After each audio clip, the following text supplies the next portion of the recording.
a New Year's Eve show, right? Let me get this camera straight. How you guys doing? I'm not going to see you guys on New Year, so I got to go ahead and do my show today.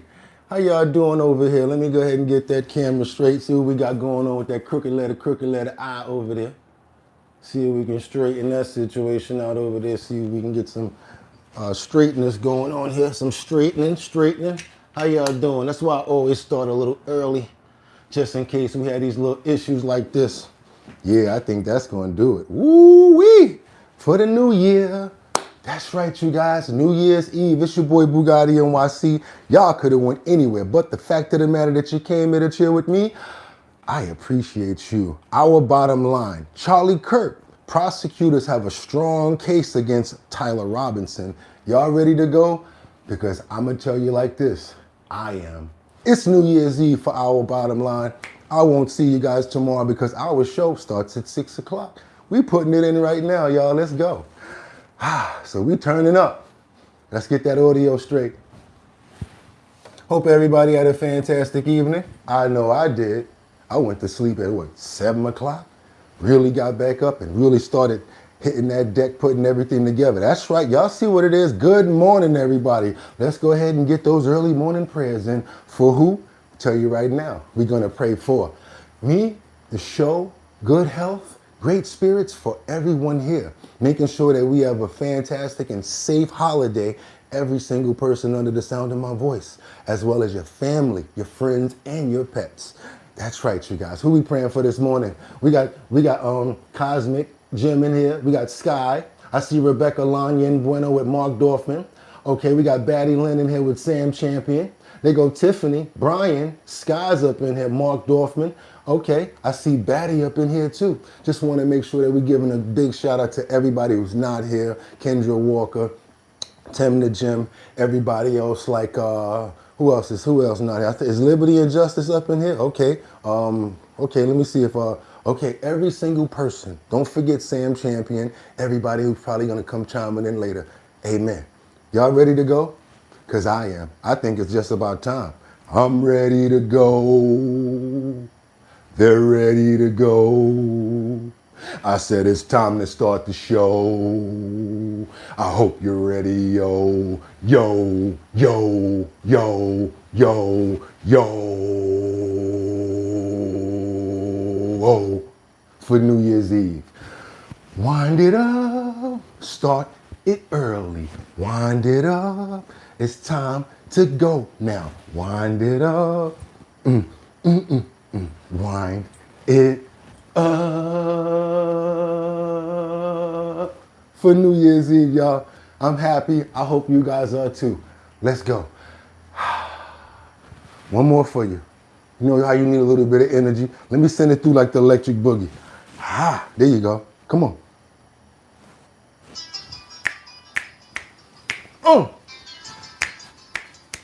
Olay.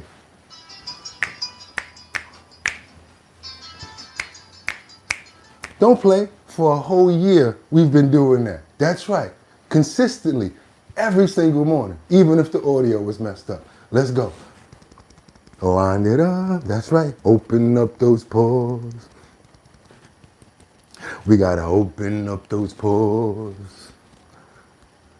We gotta open up those pores. Told you guys, for us, it's New Year's Eve. We gotta open up those pores. And I don't know if they're gonna strike me, but you know what?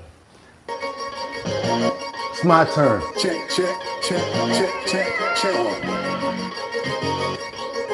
Check, check, check, check, check. Should old acquaintance be forgot and never brought to check, check, check, check, check, check.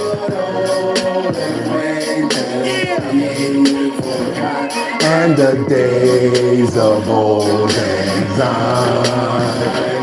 I might just know you slightly, or you could be my friend. For all occasions we forgotten, heaven's love within. We'll take a cup of kind of shit, Fill up to the rim, and sing a song of joy and laughter, bring the year to end. for all occasions we forgotten, never thought upon. The flames of love extinguished, flow past the year is gone. The memories of everything we did to make it here. The flames of fear family members we have lost. Wish you were here. For all occasions we've forgotten, help me to remember. The summer, spring, the winter, fall, the feelings of December. The beaches, brooks, the rivers, streams, the places we have gone. The love we have for life, when this is true, our real is born. For all occasions we've forgotten, one thing will remain. Impressions where we left you, every breath and every rain. For all occasions we've forgotten, Yes, the New Year's song. but this the hip-hop version made for you to Sing along. acquaintance we forgot and ever brought to check, check, check, check, check. Should old acquaintance we forgot and the days of old lang syne. Y'all know why I'm open, right? Hell with if they strike me. It's New Year's Eve on our show. It's our bottom line. If pump that beat. That's right, y'all, the 31st. That's right, y'all, it's 2025. I'm your host, Bugatti NYC, and this here's our bottom line, where we be talking about this and that and that and this and this and that and that. Where we be talking about this and that and that and this and this and that. Just got me lit. Should old acquaintance we forgot and old anxiety. Should old acquaintance we forgot and the days of old lang syne.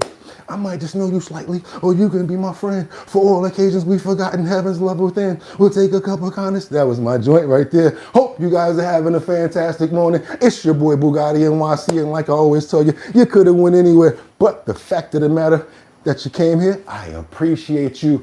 This is our New Year's Eve show. How you guys doing in the chat? Let's see who we got over there right now. We got Liberty and Justice. Thank you so much, everybody. I appreciate the love. Tyson is here. Jeffrey's here. We got Karen in the building. Who else is up in the building? I see Diggity. I see Jeffrey Spilker, Brian, and Sam Champion. Hope you guys have a fantastic day. It's your boy Bugatti NYC. Like I always tell you, guess what's about to happen? I got 5 on it. I'm going to stack 5 videos at a time. I'm going to ask you guys to do me a favor. Stay on topic. Stay on point. This way we have a fantastic show and we able to stay on dialogue and stay on point. That's all. Also, do me a favor. Let me know where you're chiming in from, what time it is where you're chiming in from. And last but not least, again, try to stay on topic because we got a lot to cover today. We have a fantastic show lined up for you, not just going to hinder on one topic, current events, trending topics, and a lot more. With that being said, for the 365th day, what am I about to do, you guys? Let's get into these titles. Let's go, you guys. Let's do it. What do we have over here? We have Kirk Prosecutors have a strong case against Tyler Robinson. That's right, you guys. We switching it up today, switching it up this morning. Why not? We got the platform and its current news and hot topic stuff that's going on right now. So let's keep on moving forward. What else do we have in here? We got the panic at the Taiwan restaurant after a 6.6 magnitude earthquake. We've been watching those earthquakes overseas, and there's been a lot going on in Taiwan. So we got another one to show you. Plus, last but not least, what do we have here? We got the oversight committee that probes Minnesota Somalis health contractors.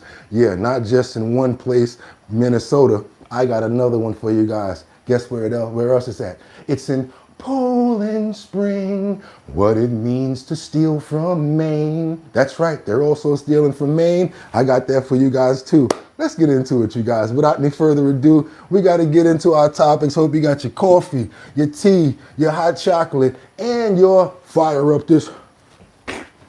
I already know I saw what y'all was talking about in the chat. So, hey, I ain't mad at you. Let's get it going. Trump issues stark new warnings to Iran after Netanyahu's meeting. Let's get into it, you guys. Let's go. Good morning, everybody. Happy New Year's Eve. To the hour now, and now back to President Trump's meeting with Israeli Prime Minister Netanyahu, where the president issued a warning to Iran over reviving its missile and nuclear programs. Listen. Iran may be behaving badly. It hasn't been confirmed, But if it's confirmed, look, they know the consequences. Consequences will be very powerful, maybe more powerful than the last time.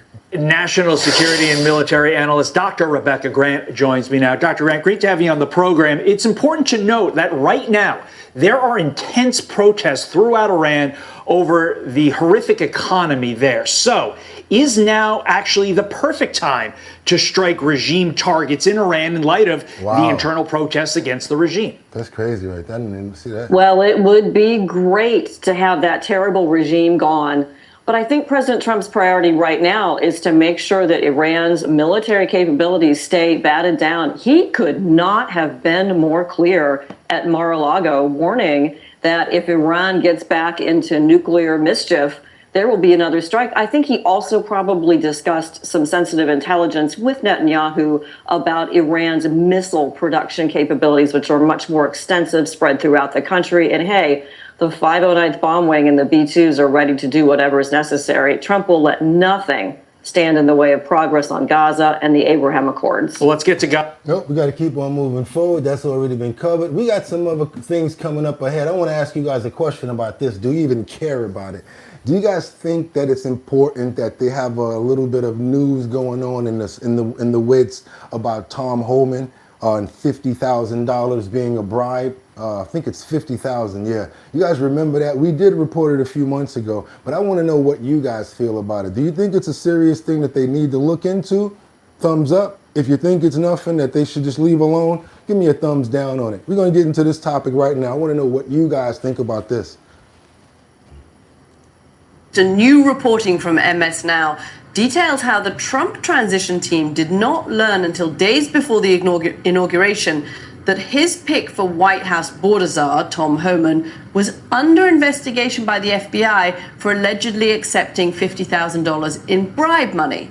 Because Trump delayed submitting names of intended appointees for FBI background checks, the disclosure came late to Trump's team, and career DOJ and FBI officials doubted whether Homan could obtain a security clearance. Joining us now is one of the reporters on this developing story, MS Now's Carol Lenning. Carol, thank you so much for joining us on this wintry morning. So we knew the story about him taking the bribe because you've been working on that beforehand. What we didn't know is that he was never put up for an FBI background check in time. That's right, Katty. And what normally would happen in any presidential administration that's about to walk into the White House is there would be a series of names submitted for FBI background checks so that the president-elect will have the benefit of the FBI's review to know, is there an ethical complication? Is there a financial conflict? Is there something embarrassing if I name this person to a top and senior post? And worst of all, is it possible that whatever is going on in this person's background would disqualify them from getting a security clearance and having the trust of the president? So do you know why Tom Homan wasn't put forward? Was it just timing? He was chosen late and they didn't have time to get him put forward, or was something else going on? Here's what we learned, which I think is so surprising now, many months after we broke the story here at MS Now about him being under investigation for potential bribery. What is so surprising is because Donald Trump initially balked right after the election at the idea of submitting names for background checks. He didn't trust the FBI to vet his people.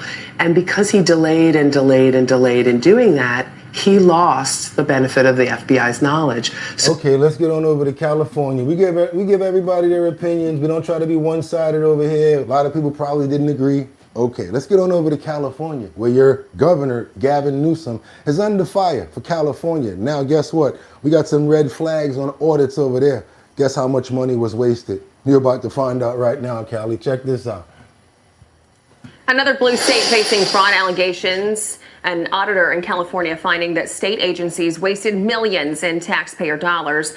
That report revealing one agency, quote, wasted more than $4.6 million on monthly service fees for thousands of mobile devices that went unused month after month, and in many cases for more than 2 years. So $4.6 million, they just bought cell phones and let them sit around and nobody actually used them at all. Okay, put it like that. And in another example, an agency did not report approximately $400,000 in taxable fringe housing benefits received by employees who rented state-owned housing at below market value.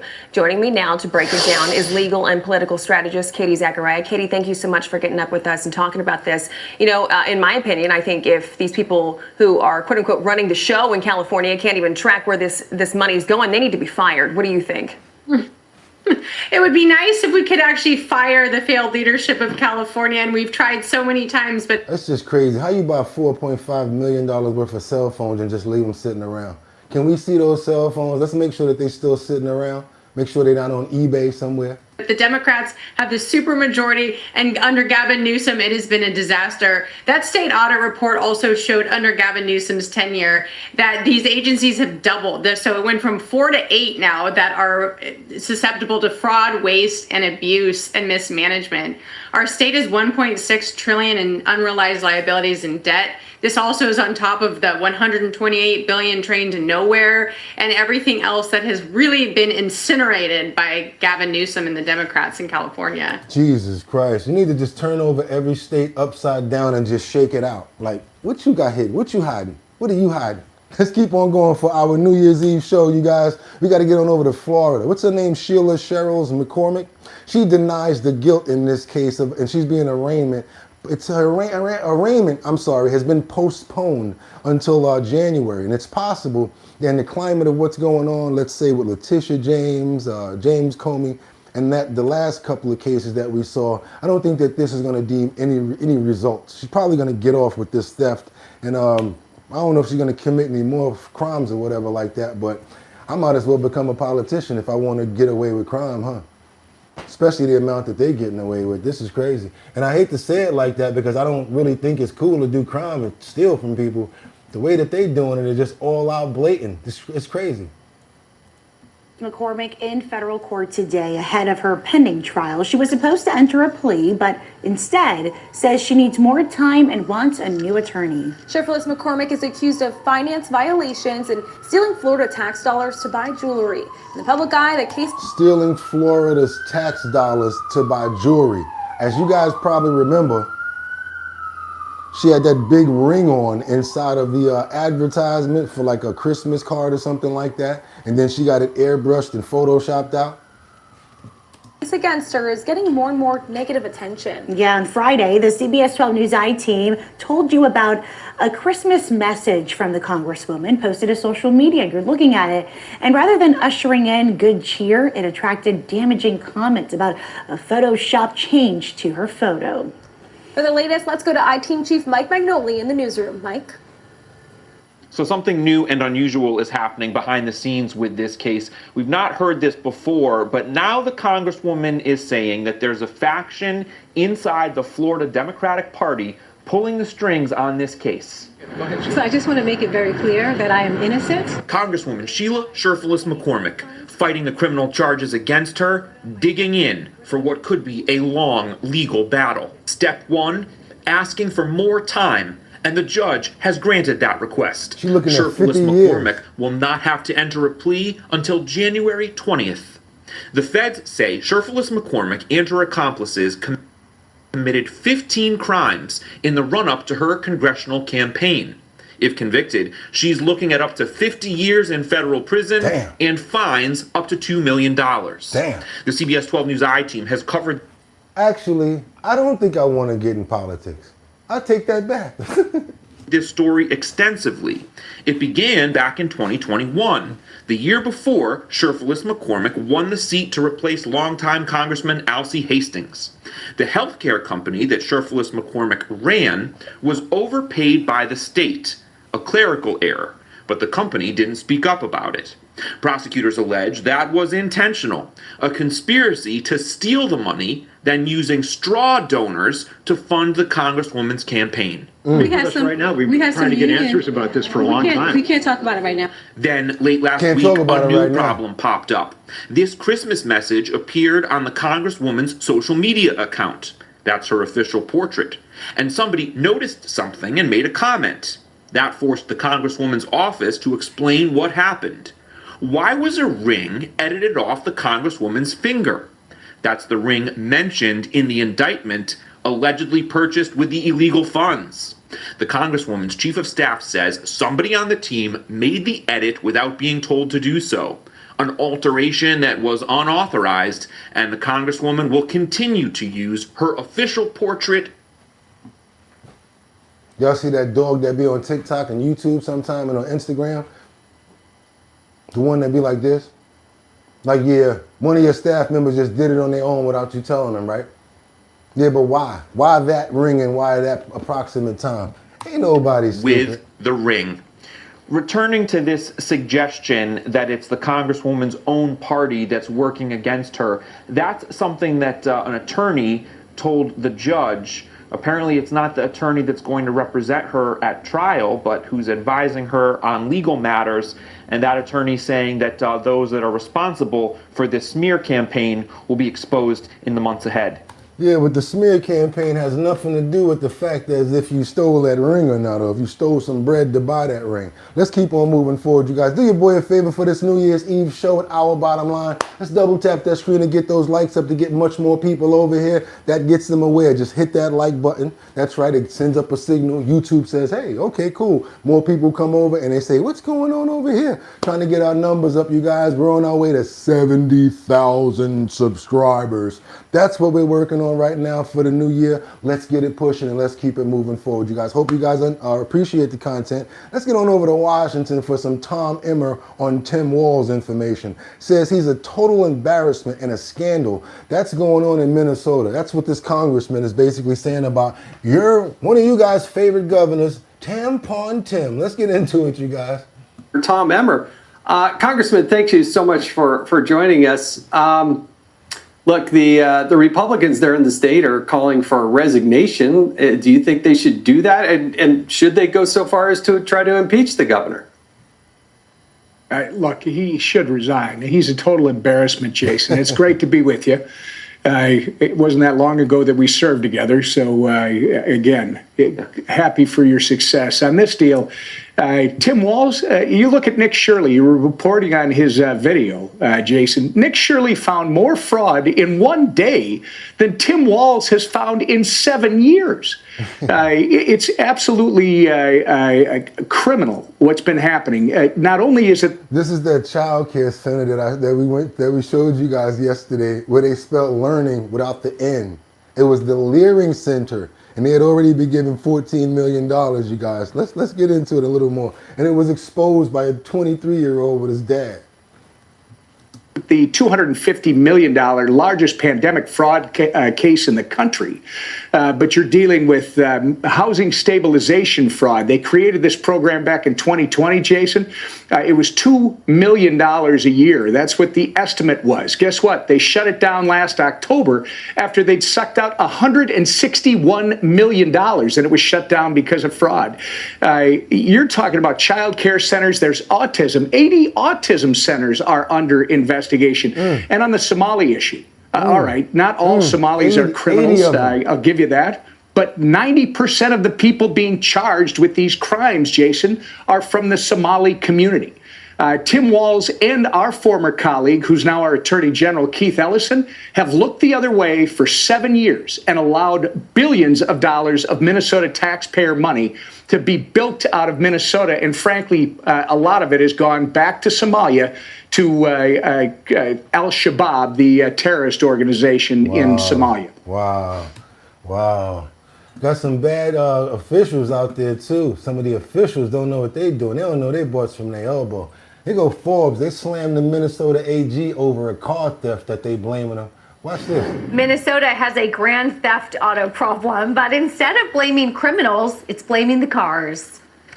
And I just want to let you know that over the course of the last several years, you have seen people's Kias or Hyundai stolen. You know about car crashes, or maybe you know someone who's been in one involving these stolen vehicles. The cost has been borne by municipalities, by people who own Kias and Hyundais that were stolen, and by people who lost their loved ones tragically in high-speed chases that involve these vehicles. And we settle this matter today. That was the state's Attorney General, Keith Ellison, proud member of the Democratic Socialists of America. He just settled with two major automakers over a surge of car thefts. Help me to understand, because I don't understand if you get to the root of the problem, which is the lawlessness. So he's basically sued the car companies instead of trying to get the people off the street that's stealing the cars. That makes a lot of sense, huh? Thefts, the carjacking, not prosecuting crimes. We're blaming the car makers for being so easily hackable, let's say. Help me to understand that, Steve. There's no understanding to it. Thank you. It's just Alice in Wonderland on steroids in today's crazy world. And I think it was Dan McLaughlin, somebody at the National Review, said the best fight against auto theft is jail. And that's the solution these guys won't do. So girls playing, have boys playing in girls' sports, kind of wackiness. I think people are going to look back and say, what happened to these people? Yes. Good question. I just wanted you guys to see that. So yes, they blaming the car companies. How many, you guys think the car companies are to blame just because their cars is easy to steal? I don't know. I think it's kind of Alice in Wonderland on steroids myself too. Keep on moving forward, you guys, because we got Kash Patel who says this is just the tip of the iceberg when it comes down to what's going on with Minnesota. Let's go, you guys. Let's get it. It's another thorny issue as well back here at home in the United States. We've been telling you about this Minnesota fraud scheme. They took all this COVID money and just wasted it. Politicians knew about it. There was no real investigation. They went after the whistleblowers. It was billions and billions of dollars. Many in the Somali community and political, leaders didn't want to criticize what was going on because they didn't want to affect their community. Well, Kash Patel is taking it a step further, saying that they have found that there's another $250 million that are a part of the fraud scheme. And he says that it's the tip of the iceberg. This is what he said in the full statement. Even before the public conversation escalated online, the FBI had surged personnel, investigated resources to Minnesota to dismantle the large-scale fraud schemes, exploiting federal programs. Fraud that steals from taxpayers and robs vulnerable children will remain a top priority for the FBI in Minnesota and nationwide. To the date, the FBI believes that this is just the tip of the very large iceberg. Reaction to that. I can't believe you have people that were actually going from their state, filling out paperwork, flying over to Minnesota, filling out paperwork, and then going back home and receiving all of that COVID and all that money, and nobody was paying attention to it. There's got to be somebody at the top that was getting a chunk of that. But we're going to keep on moving forward. Let's get out of that. Let's get on over to Washington again, because we got right before this January 6th pipe boom boom. The lawyers, I can't believe this. They're trying to get this guy to get out on his own recognizances. The guy that took responsible, yes, the one that said I put those out there, can't say that word. He's literally his lawyers are trying to get him out. This is stupid. I'm going to let them tell it better than I can, because this is just not making sense to me. The suspect in the January 6th pipe bomb investigations due back in court today. Prosecutors say the 30-year-old admitted to planting pipe bombs outside Republican and Democratic offices in Washington the night before the January 6th attack on the U.S. Capitol. Now, the suspect hasn't entered a plea yet, but his lawyers say he should be released while the case moves forward. Yeah, y'all heard him. Yeah, got to bring that back. Got Luigi people trying to throw stuff out. You got crazy stuff like this happening, trying to release this fool. Now, the suspect hasn't entered a plea yet, but his lawyers say he should be released while the case moves forward, arguing he poses no public threat to the public. ABC Justice Department reporter Alex Mallon has more. Alex, what are you watching for in court today?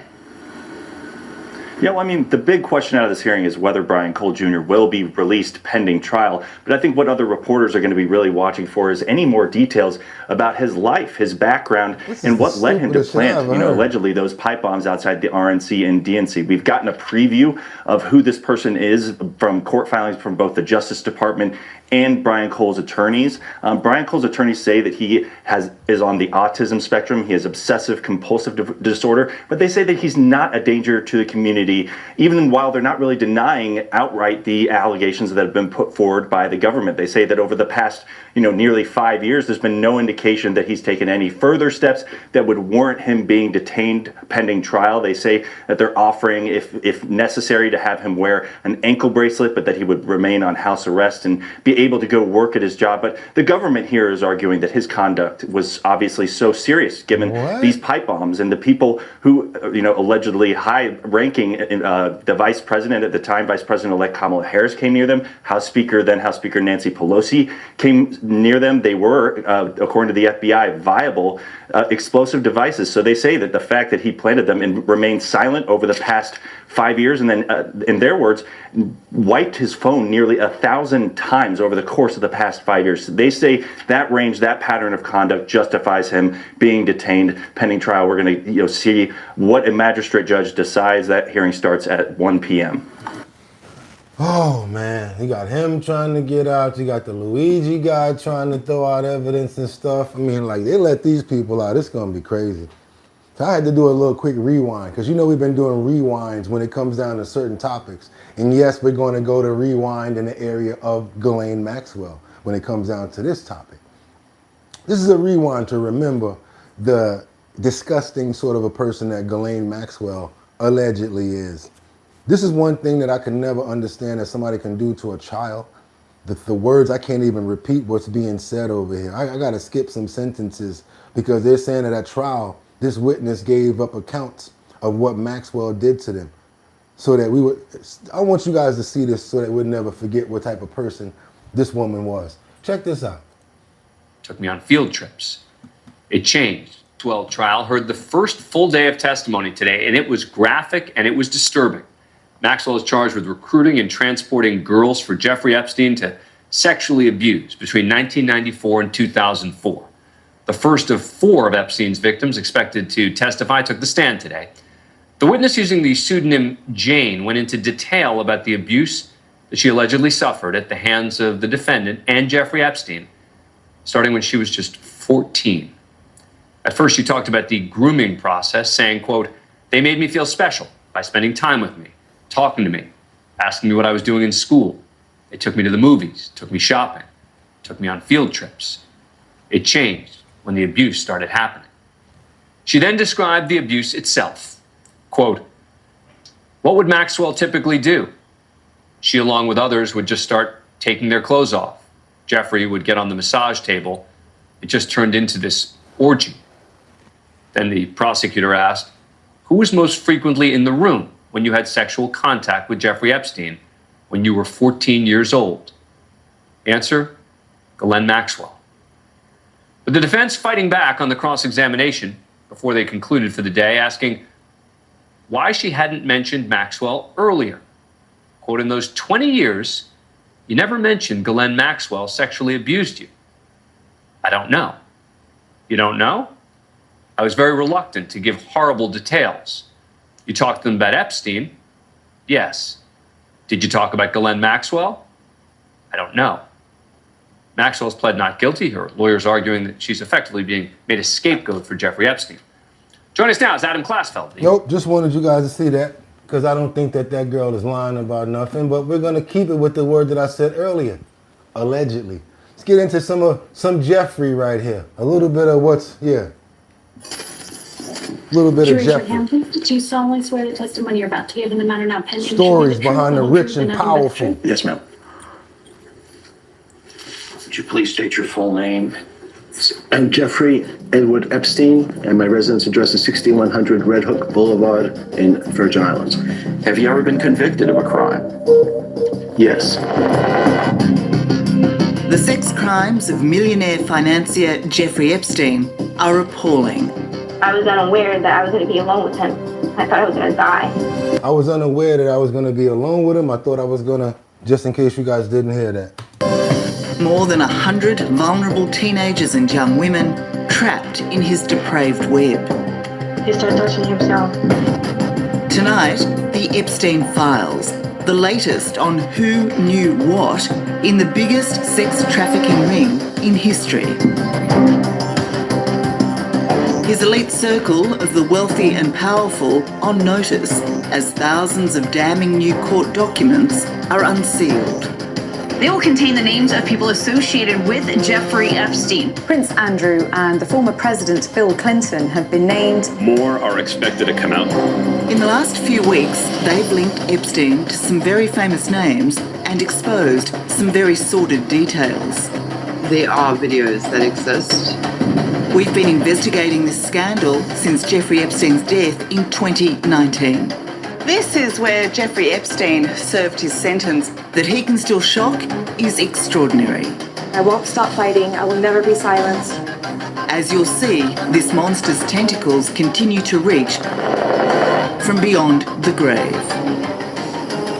Guys should check that out. It's called the Epstein Files. If you want to dig a little deeper and see what's going on, actually a lot of other stuff that we have not covered, as well as a lot of victims' accounts. We're doing a brief rewind. We're gonna try to find a couple of those 10 names. We got Andrew. We've got President Bill Clinton. We've got that fashion stylist from yesterday. I forgot his name. I'm sorry. About 5 people so far. I am not alleging anything about certain people, but let's try to find as many names as we possibly can. And we're not blaming anybody over here. We're just doing our own type of research that we do. And again, people in glass houses should not throw stones. Donald Trump's supporters talk of him being immortalized on Mount Rushmore. This is when they put that statue up of Trump along with Elon Musk. You guys remember a few months ago, right? But he got a less flattering statue on the National Mall this week, honoring his former friendship with Jeffrey Epstein. The scandal that Teflon Trump cannot shake, nor anyone else in Epstein's orbit. The latest leaked documents do not involve the president, but figures close to him. Last week, Trump shared a handshake with Elon Musk, a thaw after their fallout, when the Tesla founder said that the president was in the Epstein files. But now, it's Musk who is named. The new pages, which are heavily redacted, were released by Democrats on the House Oversight Committee. In December 2014, there was a reminder for a visit from Musk to Epstein's Island, with a note saying, "Is this still happening?" Musk has previously said he declined the invite. The document also lists a 2017 lunch with the conservative billionaire Peter Thiel, as well as a breakfast in 2019 with Steve Bannon, Trump's former White House chief strategist. That's about 8. None of this implicates these men in criminal behavior. Nope. But all of these potential meetings occurred after Epstein was a convicted pedophile. Yep. And just days after the Duchess of York was dropped by numerous charities because of an email she wrote to Epstein, her former husband's involvement with the late financier is once again front and center. The new documents show a massage for Andrew, along with yoga and exercise, listed in February 2000 for $200, with another massage for the same amount in May. The files don't specify this as Prince Andrew, but he is named in a passenger manifest also in May 2000. Okay, so that's something that we never even knew about, especially now that we know the association with massage, and we know the association with the name, and we definitely know the association with the $200 because that's the price that he was paying the alleged underage minors, right? Keep on moving forward, you guys. It's just the way we do our homework, and we be dig into stuff a little bit. Sometimes they don't have it on video. Sometimes they have it where you gotta read it, but you gotta read it.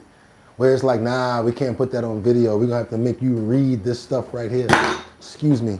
And I'm not blaming anybody or trying to pass any judgment on anybody right now as well, you guys. I'm just coming up with what's going on here. We got Ghislaine Maxwell who flips the script on Elon Musk. This is in a Daily Beast from Yahoo News. It's dated Sunday, August the 24th, 2025 at 10:25 a.m. where Elon Musk is in the hot seat after Ghislaine Maxwell, Jeffrey Epstein's convicted accomplice, contradicts his claims that he does not know the disgraced socialite. And number 6 offender. Maxwell reveals that she first met the world's richest man at the multi-day birthday bash. Multi-day birthday bash for Google co-founder Serge Brin, according to Bombshell's taped interviews conducted by Deputy Attorney General Todd Blanche in July. Here we have a photo of Ghislaine Maxwell with Elon Musk. At an event, not blaming anybody for anything. Under the photo, the caption says Ghislaine Maxwell said she felt encouraged. She first encountered Musk at the multi-day birthday bash, and she said, I met him. I don't remember the year, but it's going to be like 2010 something. So that I think, if memory serves me, Maxwell 63 said, according to the transcripts released in Department of Justice on Friday. In her testimony, Maxwell claimed that Musk was in a group of 30 to 50 people who spent 3 to 4 days on the Caribbean island celebrating Brin's birthday. Mr. Musk was present for that, Maxwell said, when she was sentenced in 22 to 20 years in prison. Just want to keep on moving forward. You guys, I'm not blaming anybody. Just don't got any video of this stuff. So I had to read it. I don't like reading that stuff, but sometimes you got to. Let's keep on moving forward a little bit. This case and get your perspective. Just want to let you guys know I am not trying to blame anybody for anything or say anybody did anything. I just follow breadcrumbs sometimes, and sometimes I can't stop. So I think that's where I stopped at when it came down to that topic. Do your boy a favor and double tap that screen and get those likes up. I want to get over to California. We got this former FBI agent who breaks down how a woman was able to scam millions from a California bank. Let's get into it, you guys. Let's get some scams going. As a former FBI agent, Mary Carol McDonnell is the former CEO of Bellum Entertainment. This company produced shows like I Married a Murderer, Corrupt Crimes, and It Takes a Killer. So they were producing true crime shows. Bellum Entertainment then reportedly was facing financial troubles in 2017, and that's when authorities alleged McDonnell, quote, knowingly and with the intent to defraud, came up with a scheme to defraud multiple financial institutions. So she was already writing books and scripts and stuff like that, so now she came up with another scheme to defraud people when she was losing money and she was financially distressed. And she was scamming them out of millions of dollars, according to the FBI. The FBI says that she claimed that she was an heiress to the McDonnell aircraft family, and she would eventually get her hands on a secret trust worth about $80 million. That was not true. She had no access to a trust, and she was not an heiress to this family and to their fortune. But she was able to obtain over $14 million from a California bank through the scheme. And then the FBI alleges that through May of 2018, she was able to defraud multiple other financial institutions out of an additional $15 million. So what are your thoughts on this ruse in general? When I first read about it, heard about it, it was just incredible. She was able to use her status to learn more about criminal activity. And so you don't know for sure whether she learned how to produce fraudulent documents. She did work with her attorney, and she had to provide a lot of documents in order to get that much money. But she was able to get all of that information past the bank because the bank approved it. So either the bank didn't do its due diligence, which it appears they may not have, or those documents were just incredible for her to present. They were just for them to approve that much money. And that was we're working on this follow-up story right here. The lady that lied and said she was an heiress to the McDonnell account, scammed those banks out of all that money. Whew! And they said that the way that she did it, you heard her, either the banks didn't pay attention or her paperwork was just that good. Let's get on over to Poland Spring, what it means to steal from Maine. Come on, you guys, this oversight committee probes the Somalia-led health contractors in Maine now. Yeah, we're going over to Maine now. Yeah, they found another place. Said, you know what, we got enough going on over in Minnesota. Let me go and let these people farm this situation out to other states. A Somali-led health services contractor is now under fire from the House Oversight Committee after a whistleblower made accusations of widespread fraud. That investigation now leading to new sanctions inside of Maine, cutting off some Medicaid payments, and now calls for Treasury Secretary Bessent to authorize the release of relevant bank records. News Nation's reporting is now being credited with shining a light on this scandal. Here's what Republican Congressman James Comer had to say about wanting more whistleblowers to come forward to expose fraud. Well, first of all, I applaud News Nation for doing some tremendous investigative reporting. That's what we need for our congressional investigation to be successful. We have to have a curious media. We have to have whistleblowers. And we have to have documents turned over. And we've got whistleblowers coming forward. We welcome more whistleblowers in more states to come forward and reach out to the House Oversight Committee. And News Nation's Rich McHugh is live with the very latest. So, Rich, what happens now? Hi, Nicole. So, as you put it, there are two headlines here. One is federal, and one is from the state at the state level. On the federal level, the Health and Human Services or House Oversight Committee, rather, has new scrutiny on this group in Maine. They're asking the Secretary of Treasury to essentially tell them if there are suspicious activity reports related to Gateway. These are reports that are produced by banks when they flag transactions for possible fraud and money laundering.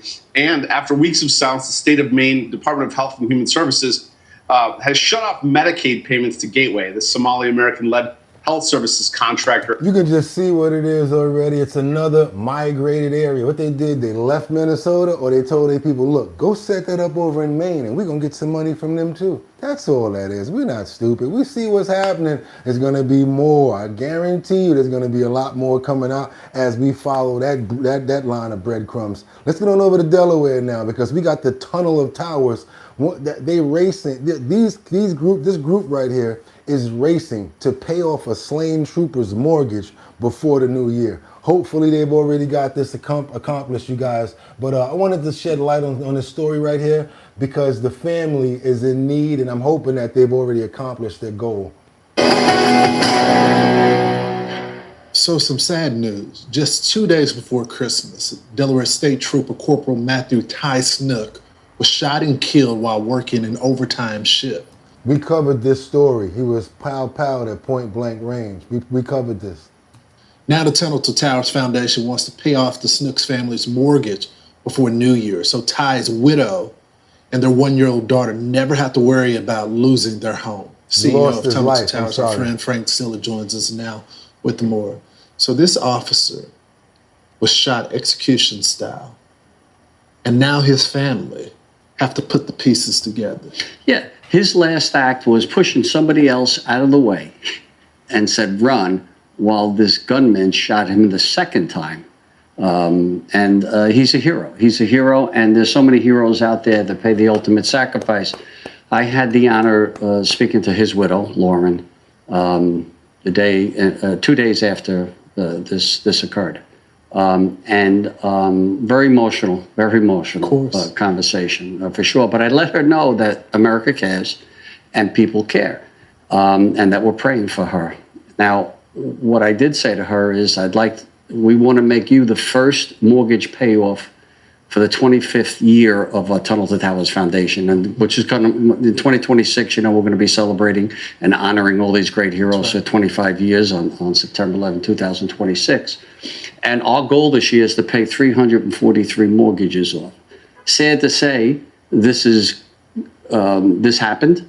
It just reminds me so much of in 2018. Ronell Singh in California, we shot dead on Christmas night. In 2014, detectives Lou and Ramos were assassinated here in New York, and same with Mia Soda's familiar. 2 police officers just sitting in the car and shot because they were cops. And it happens all the time, and sometimes it happens around the holidays and around Christmas. And you know, it's just terrible now that they don't have she doesn't have her husband, and the 1-year-old daughter doesn't have their dad. I think the one important thing for our audience to know, many of them are terrible, tragic situation right there. I think they've already taken care of it, as he stated, because they've already talked to her and said that they wanted to make sure that family was the 25th recipient when it came down to the 25th year of the grant that they give out. Want to pray for the family as well as every other officer and family member that may have dealt with the loss of a family member during their time while they were serving as a police officer, sheriff, or any uniformed person at all, period. Anybody included, everybody included as well. Everybody, not just one category, because they give their lives to protect us, and we should be able to give them something back in tragic times like this, as well as a prayer. Amen. We're going to keep on moving forward, you guys. We're going to get on over to Germany. We got these thieves that drill a hole into a German vault, right? They take millions of dollars, and these bank people, the bank goers are like, wait a minute, that's the bank they got robbed? I got a safe deposit box in there. So you got people all outside the bank going crazy right now because that bank got robbed, and they won't let them in to see if their stuff was taken. So in Germany, they kind of peed off this morning. Customers of a German bank chant, "Let us in," after thieves robbed the branch and made off with more than $10 million worth of money and valuables, police said on Tuesday. The perpetrators used the quiet Christmas period to drill their way into the vault of a Sparkasse bank in the city of Gelsenkirchen and then broke into several thousand safe deposit boxes, police said. Most shops and banks in Germany closed starting on December 24th for the Christmas period. Police only discovered the hole after a fire alarm went off on Monday. Outside the branch, angry customers said they weren't getting any information and that they wanted to know which safe deposit boxes were affected. This reminds me of like the olden days, back in the day, with people outside, give me my money now, give me my money now. And it's like black and white. Only no, it's the days of now. They done got robbed in them. You see that big old hole? They was probably handing those things out to them, right? And they were using those other shelves to dump shelf. Because you guys see all of the safe deposit boxes were actually in the other room on the shelf. So they was doing their thing in there. And they say that those stores get shut down over the holidays, so nobody was really watching.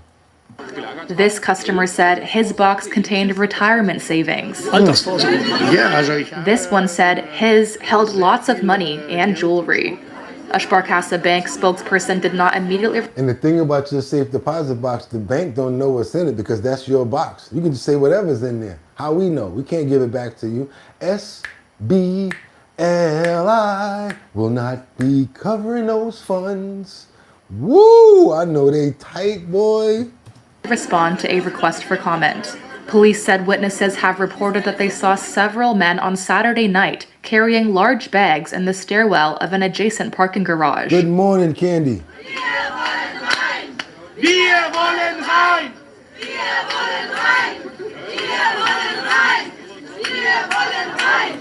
I don't know, man. That's probably how they're going to start off. But after a while, I want to see where my money at. He talking about a whole lot of money was in there. Oh, man, I could not imagine if that. Woo, I couldn't imagine it. Let's get on over to Utah because we got this situation with the Charlie Kirk suspect who we got in our heading here. That's Tyler Robinson. He wants his defense is attempting to do something with another situation when it comes down to him. But I think it has to do with, it has to do with the cameras being inside of the, of Tyler Robinson's courtroom. And what's going on is that they have such a rock solid case against him that the judge is trying to be so specific to not mess anything up, because that's probably going to be the only grounds for appeal when it comes to Tyler Robinson. So right now, they're just trying to take this case very slow and pay attention to every different category. Let's keep on going forward, you guys. Happy New Year, everybody. Jonathan Turley is a George Washington University law professor, constitutional law attorney, and Fox News contributor, and he joins us now. Professor Turley, thank you so much for joining us. I'm struck by the fact that this assassination was, I think, probably the most public, graphic, and gruesome assassination that I can think of in history. Why would there be redactions of anything in a case like this? You know, there's an interesting dynamic to a case like this, Charlie. I'm speaking as a criminal defense attorney, that this is one of the most complete cases for prosecution I've ever seen. I've said before that the prosecutors could lose 90% of the evidence in this case and likely still secure an easy conviction. Wow. So it actually puts more pressure on the judge, because the best avenues for the defense is to see errors occur at the trial, to create appealable issues, because right now they don't have a lot to play with. So this judge is being very deliberative. He's trying to be very cautious. Now, in some of these early motions, they've got to make decisions as to what evidence can come into the trial. And that means a lot of raw stuff is discussed in these hearings. And until the judge makes a final decision on what that evidence will be, he's going to be very cautious and not having some of this get out. Now, when it comes to the medications of Robinson, it's coming in. I mean, there's not going to be a really strong basis to say that the jury or the public should not know what medications he was taking. That's relevant to the crime and to the underlying facts. Okay, we got some people in the comments that don't even think that they got the right suspect. People think that they got the wrong suspect when it comes down to this case. I don't know, because when I first heard, they had another guy that he said he did it. Then we got this guy, Tyler Robinson. I don't know. Let's see what comes out in the wash, you guys. Let's keep on moving forward. That is a pretty tricky case for all of us right now. We got to get on over to Connecticut. We got this family speaks after a 14-year-old lost their lives in a serious injury in a car crash in Hartford, and it involves a Tesla. Anybody know anything about this? I'm not telling you to snitch, but it involves a 14-year-old. Tesla hit the car and the person drove off. Does that mean anything to you? Let's keep on moving forward, you guys, because I know if it was one of my family members, I'd want somebody to step up. Really sad news here. A tragedy on Christmas Day happening in Hartford. Police say a man driving a Tesla Cybertruck hit a car head-on, killing a 14-year-old boy and hurting his 3 family members. That driver took off, but police say they're making, quote, strides in identifying him. NBC Connecticut's Melissa Cooney shows us how this is impacting the family and the entire community. Christmas will never be the same. A Hartford family changed forever after a Cybertruck hit their Toyota Camry head-on Christmas, taking the life of a 14-year-old and sending 3 other family members to the hospital. Spencer McGee, the uncle of the 14-year-old, describes his beloved nephew as a happy kid with a promising future. He was a bright kid, never gave us any trouble. And, the loss is already felt. It's just not the same. It was just a shocking sight to go see. 14-year-old Ja'Kai Brown says he witnessed the accident. Friday, he and his mom were bringing roses to memorialize the teen who he says he never got the chance to meet. He's my age and he didn't really get to experience life, so it's like kind of sad. Police say the driver of the Cybertruck left the scene on foot. They say the driver was borrowing the car from someone else and was not the owner. Don't understand how you could do it.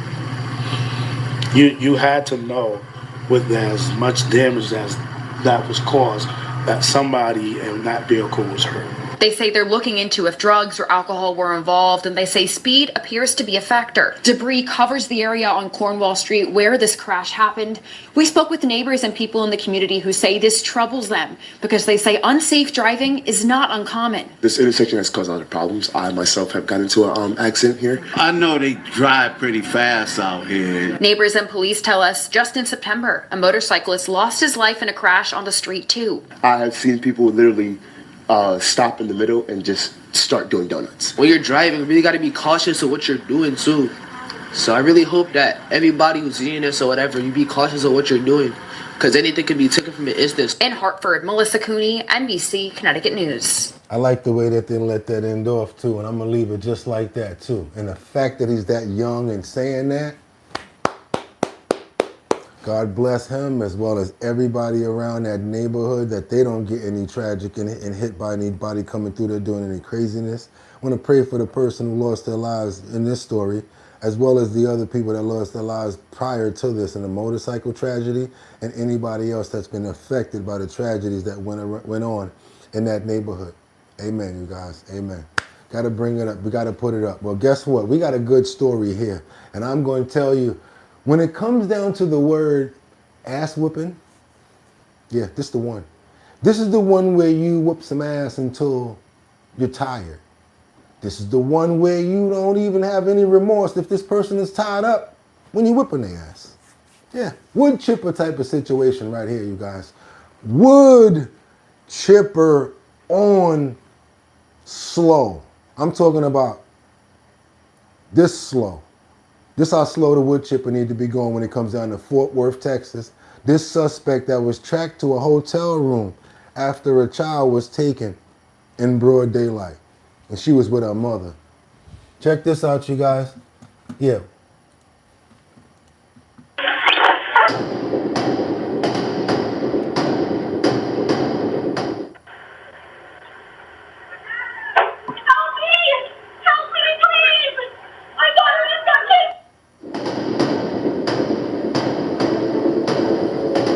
This is the vehicle involved in the kidnapping. If anybody's seen this vehicle, please let us know. They put an APB out. The vehicle was found at a hotel that evening. Fort Police Department, open the door! Oh, man, I'm getting dressed. Open it! He said, hold on, man, I'm getting dressed. The police said, hell with that, open this door. Door! Open it now! Break it. He said, break it. Break it. You better open it because it's going to get broken down. Open it! Door. Hands! Let me see your hands. Step out here. Step out! Step out!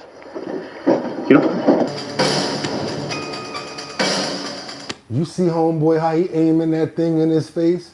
Like I'll give me an excuse. And after you guys see why, you're going to wish he probably would have gave it to him.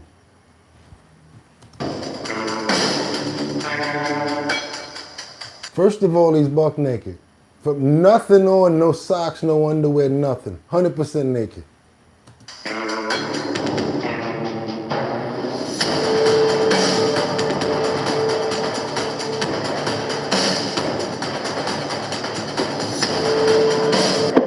Chill. Get on the ground! Chill. Blood in bed. Blood in bed, man. Hey, here she is. Got her. We got her.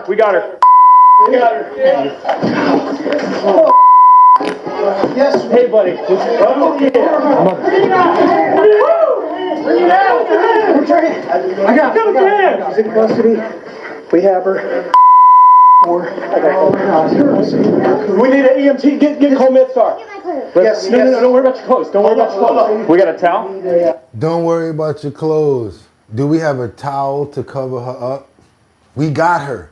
She was under some sheets, hiding, like they had made us stay under, like you better not move probably. And then the police officer and saw the little girl there. We got her. We got a towel? Whoever. This is the part where I think a lot of bumbling and mumbling and a lot of bouncing and a lot of scrambling and a lot of situations should be going on in the hallway that don't have to have the cameras on. Can we cover her up? Yeah. With something? Here you go, baby. Can we get her out? Come here.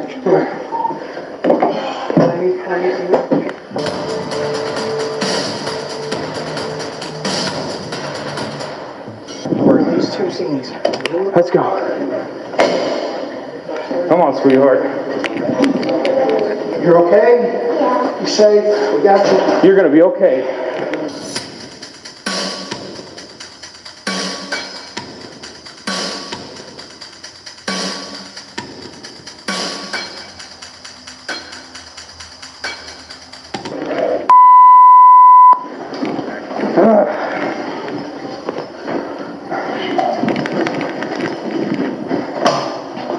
We got her. Hold the door.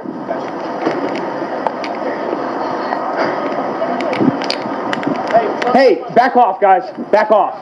Please, just back off. Riz, they found her. We have her. Hey, Hayes, let's go. Let's get her in here so she can sit down. We found the car. Guys, listen, just stay there for me, okay? Hey, do me a favor. Can you, the father. This is the father. Okay. It's the father. Just hold on, okay? What's this place called? What's this place? It's the Woodbridge Suites. Woodward Suites? It's in Forest Hill.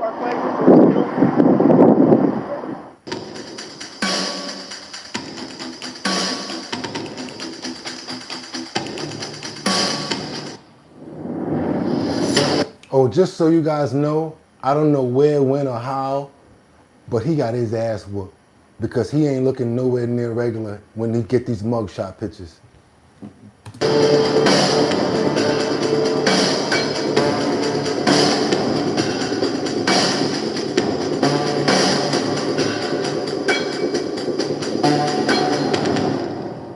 Okay, sentenced to life in prison. She knows that there is evil in the world. Evil has a face, and that face is Michael Webb's U.S. Attorney Neely Cox on the 8-year-old victim. That's what she says.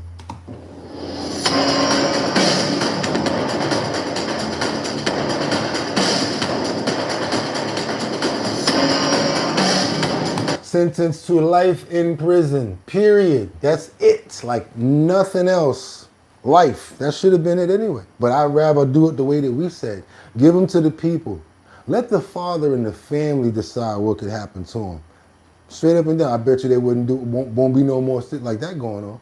Double tap that screen. Let's get those likes up because more people need to know about stories like that, how they were handled, and how the police actually were able to go and save that little girl. I want to just have a prayer, and I'm praying that he didn't touch her or anything like that before or leading up to that situation. And she seemed like she was still okay and had her spirits and everything. But of course, she was definitely scared being with that freakazoid or whatever. And I just want to pray for her as well as the family and any other child that was ever affected by a situation like this. Amen. Let's get on over to And If I Can Make It There, You'll Make It.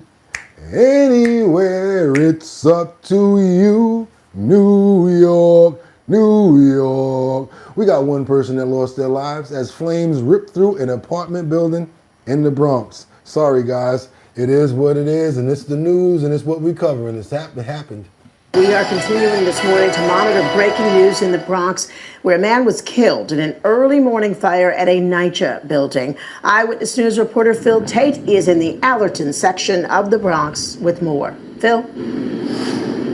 Yes, Sandra, and crews had responded to calls of multiple people being trapped inside of their apartment here at the Eastchester Gardens Apartments. That's as this fire broke out around 3:15 this morning. Unfortunately, one man died, but I want you all to take a look at the damage left behind this morning. Multiple blown out windows. Cleanup crews are down below now cleaning up the glass that just blankets the sidewalk. Right now, fire marshals are trying to determine what exactly sparked all of this. But let's get straight to some citizen video as this fire burned inside the apartment as thick gray and black smoke had billowed into the air. Now, this is what crews were met with upon their arrival.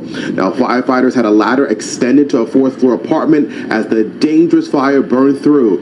Now, unfortunately, that man died in this fire. He is still yet to be identified.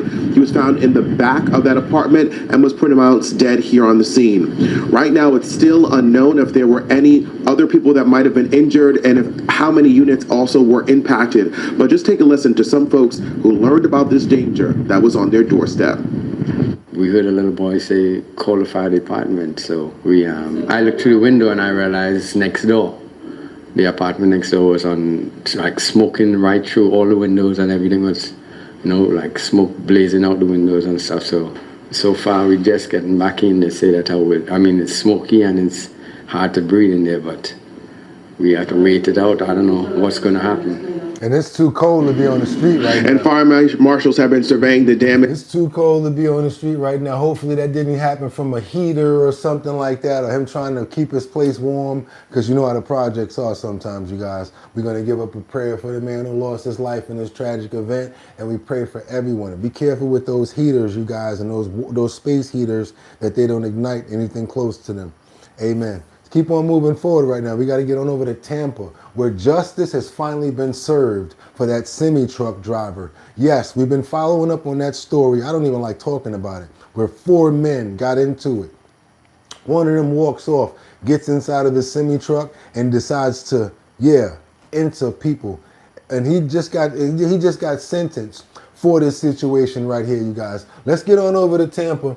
One person lost their life in this tragic event. I want you guys to see this. A fit of rage has sent a truck driver to prison for the rest of his life. Today, a judge officially sentenced Dylan Fogel for ramming a semi-truck into a group of people standing outside a gentleman's club in Tampa last year. One man was killed, 2 others were injured.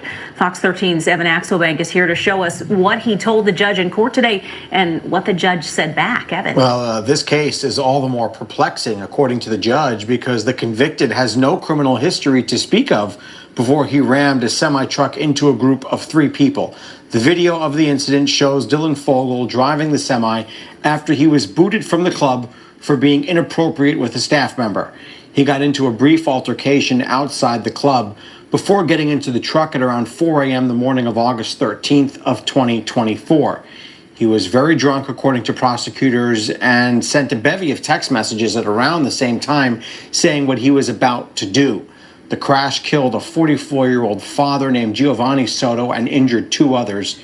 He was found guilty on a charge of first-degree murder several weeks ago, which carries a mandatory sentence of life behind bars. Today, the judge made that official, but not before he admitted that what he did was wrong. I would just like to say that I'm so deeply sorry for what happened. And if I could, I would so trade places with the victim. And then I'm so sorry for the families that they're having to go through this. Because it's just hurt and pain. You're a person who people care about. You're a person who cares about other people. But on this particular night, within the 2-hour period that preceding this event, during this event, you didn't care about anybody.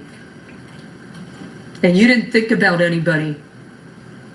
And the crime you engaged in is monstrous.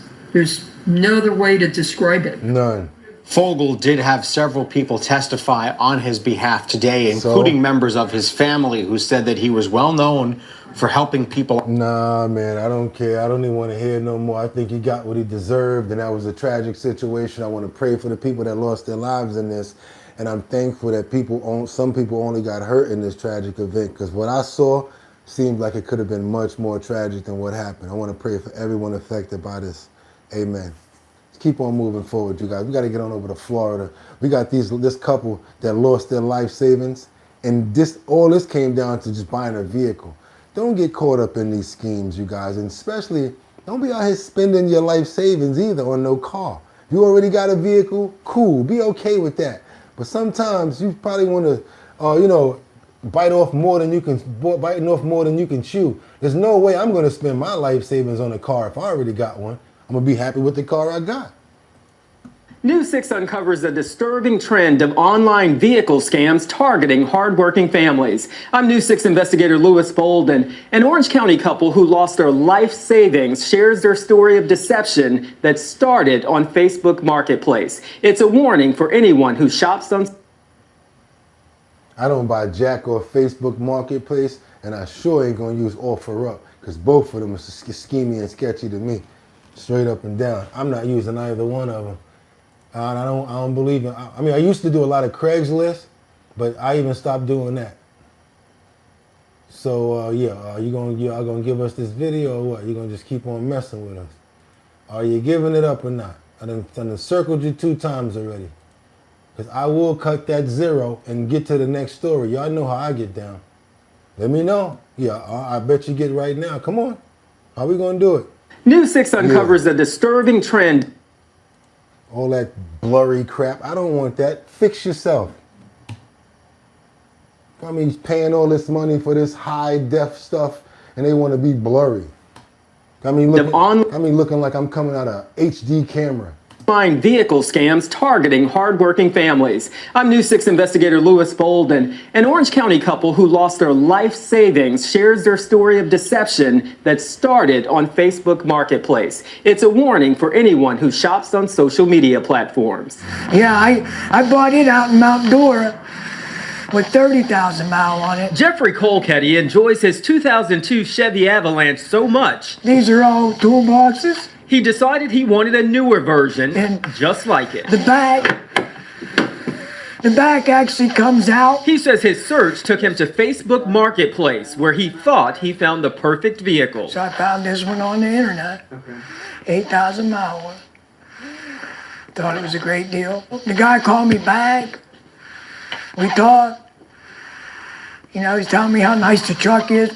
He got to be some sort of a real low down piece of crap to try to con somebody like this. They got an airbag and all this. Like, this is crazy, man.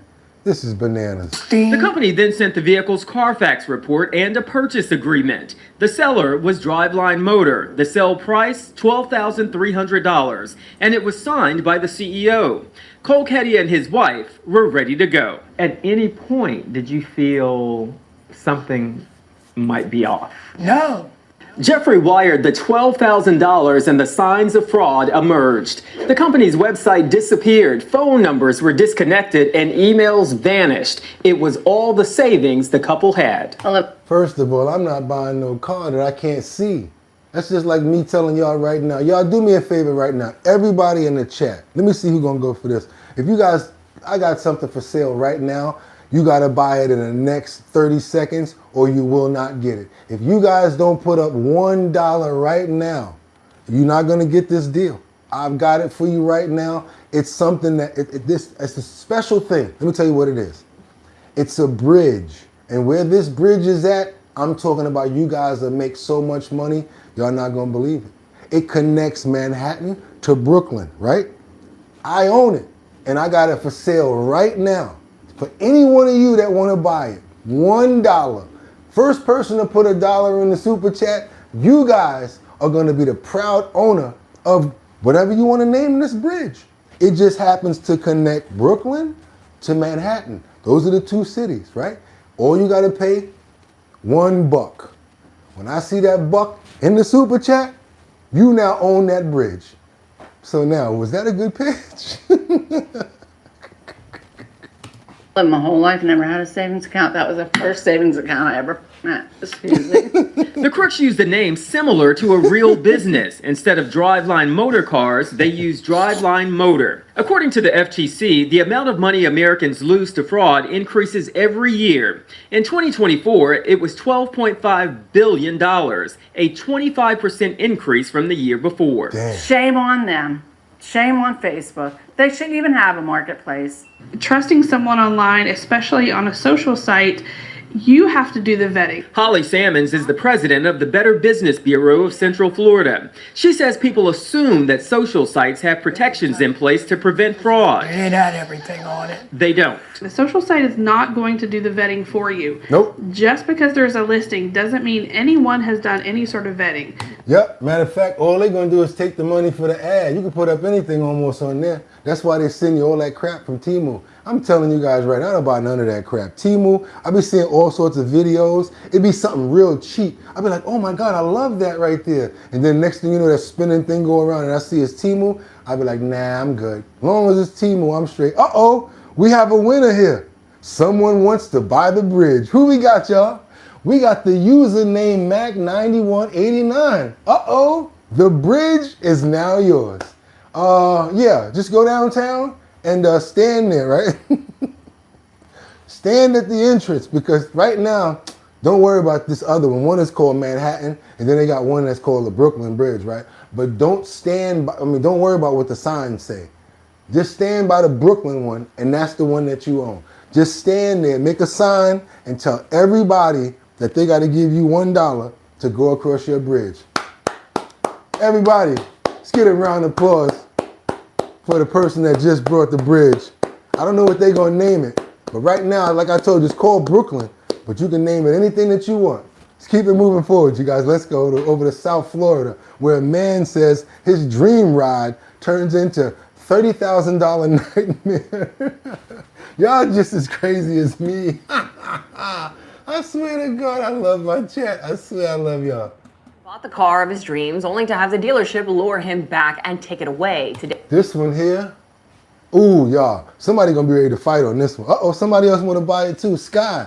People really be scamming everywhere. Love HOBL fam. So now y'all gonna have to play rock, paper, scissors. All right, we got 2 people that just put the money up for the bridge, right? So Sky, you and the other person, y'all gotta play rock, paper, scissors, right? So on the count of 3, when I say shoot, both of y'all have to play rock, paper, scissors, and don't do the thing. Just drop out your what you want to be. Rock, paper, or scissors. Y'all ready? Whoever wins this game right here is the winner of the bridge because 2 people done put up the money. Y'all ready? Rock, paper, scissors says shoot. All right, Sky. See what you put up. Okay, Jay Cricket put up rock. All right, we're gonna see what Sky put up. Oh, y'all both did rock. Y'all gotta do it again. One more time. Rock, paper, scissors says shoot. Okay. Gotta go again, Sky. Can't do the same rock again. I gotta see another one. Okay, scissors. Okay, she went to scissors. We're gonna see. As we do that, we're gonna keep on moving forward to this guy right here. I'm gonna tell you guys straight up and down. This is a sad story. A young gentleman, he got scammed by the actual company that sold him his car. Go again. Somebody said go again because y'all both did the same one.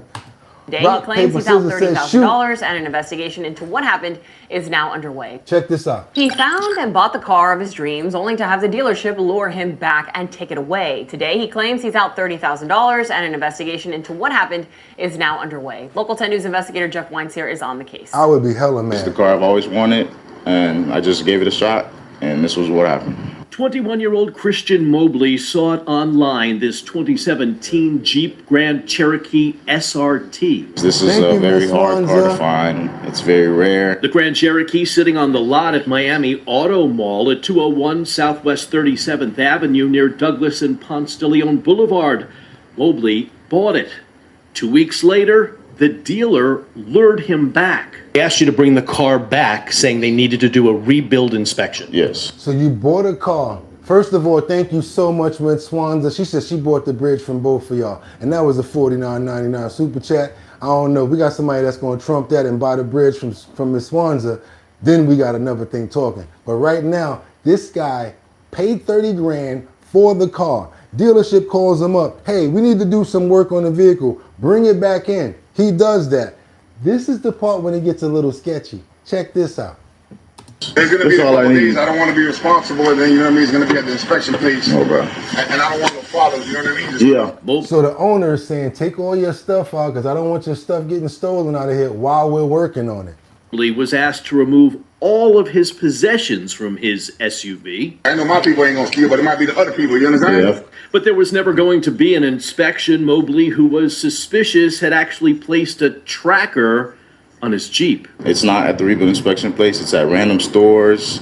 So I follow it, and I see a random individual driving the car that I don't know. Wow. The real story, Miami Auto Mall allegedly returned Mobley's Grand Cherokee to its original owner because the dealership never paid for it. When the SUV was tracked to a home in Miramar, Mobley called police, and officers had to explain to him the Miami Auto Mall returned the Jeep to its owner. They took your money, never gave the money to him, then tell him, hey, come get back your car. So they used the vehicle to swindle your money from you. So currently I'm out $30,000 in a loan, and I'm out of the vehicle that I purchased. They knew this the whole time, and they're just lying to my face, saying, oh, we'll have it back in 3 to 4 days. They never planned to have it back. Jeff Weinstein here with Local 10 News. Yeah, we're up. Mr. Mobley. Thank you. What do you mean you have no comment? You have 30,000 of You this can get stuff? off of the property, please. Nothing to explain? Not only were we asked to leave, but they called police on us. The Florida Department of Highway Safety and Motor Vehicles actually licenses dealerships. A spokesperson telling us this situation is now under investigation. 9 complaints have been filed against Miami Auto Mall in the last 3 years, 8 of which had violations. Don't go to small dealerships like this. Go to big name dealerships. I've learned my lesson. That is, especially spending that amount of money right there, you might as well go to a big dealership, because if they ain't got your car, if something happened, they can get you another one. Again, thank you, Miss Swanza, for the $49.99 super chat. She said she's buying the bridge from both of you guys, and like I said, unless somebody else wants to trump her, she is now the current owner of said bridge. Call it whatever you want, Swanza's Bridge, whatever you want to call it. It's yours now, mama, and Happy New Year. Let's keep on moving forward, because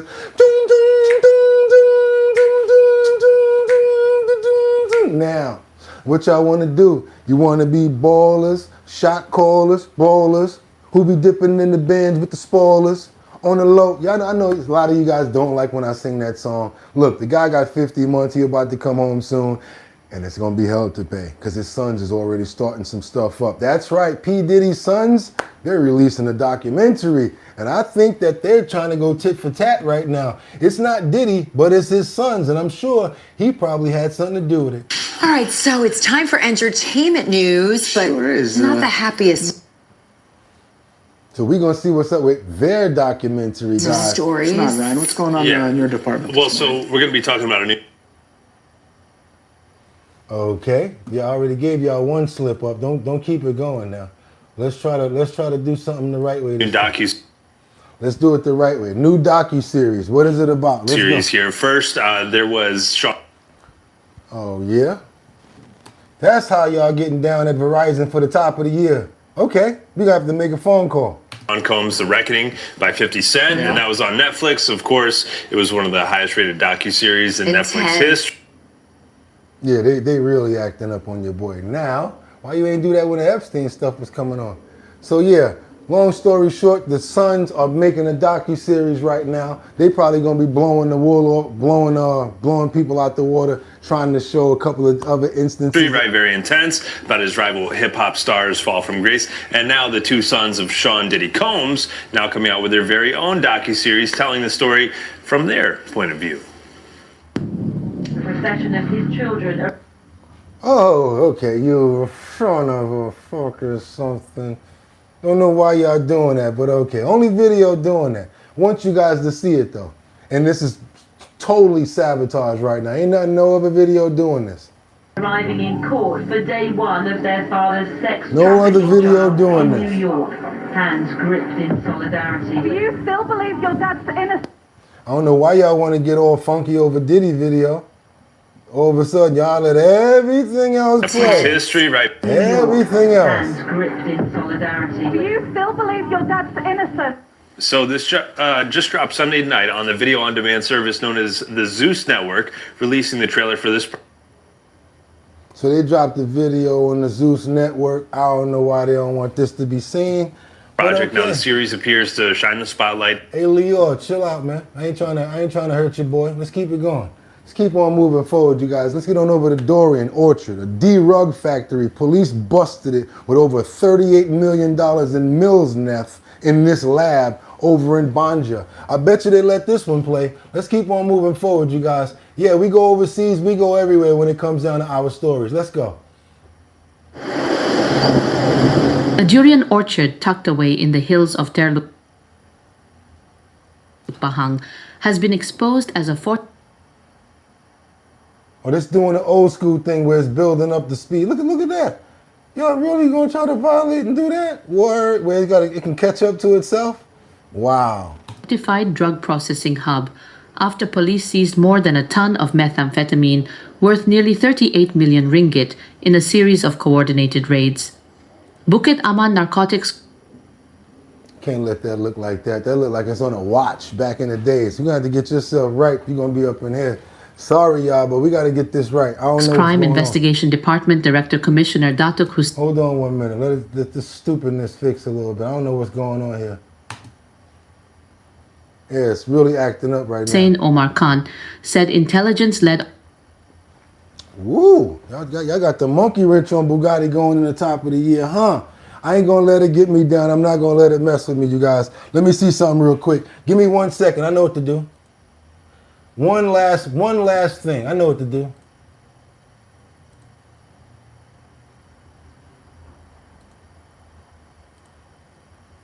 Probably got to get off that network and come back to another one. Let's see if that works. Operations on December 20th and 21st uncovered a fully equipped laboratory hidden within the orchard, secured with fencing, round-the-clock CCTV, and illegally tapped electricity.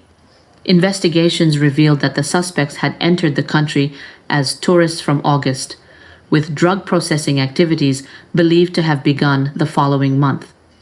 The first raid at Jalan Gurdwara in Georgetown led to the arrest of 3 foreign men and the seizure of 26 kilograms of methamphetamine powder. A second raid along the same road uncovered an additional 474 kilograms of the drug.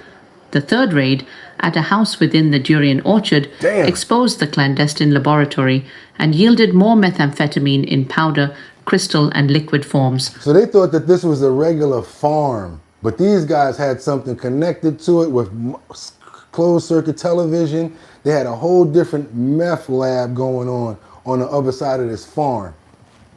Along with processing equipment. Commissioner Hussein said the total seizure amounted to about 1,200 kilograms of methamphetamine, estimated to be worth 38 million ringgit. The 3 suspects, aged between 32 and 38, are believed to have worked as chemists at the site. Commissioner Hussein said a 27-year-old man, believed to be a local coordinator, died after falling from the 5th floor of a building during the first raid. Police also seized several vehicles, including a pickup truck, a sedan, a forklift, and an all-terrain vehicle. Yeah, they're taking everything, and they might take their lives too, because you know they don't play in them other countries like that, especially when it comes down to those type of crimes, and they found all that stuff in there. You guys do your boy a favor, double tap that screen and get those likes up. We got to keep on moving. Keep on moving. We got a farming mogul that's been arrested for murdering his wife. That's right, his wife. And in Arizona. Check this out, you guys. Again, I don't like stories like this, especially when it comes down to people losing their lives. We start with new details on an Arizona murder investigation, a case that stretches across state lines and ends with the arrest of a wealthy farmer in Southern California who's now accused of killing his estranged wife in Pine Top. 12 News journalist Sean Rice is live in Holbrook. That's about 3 hours northeast of the valley. And Sean, this case is now drawing a lot of national attention. Now watch how they caught him.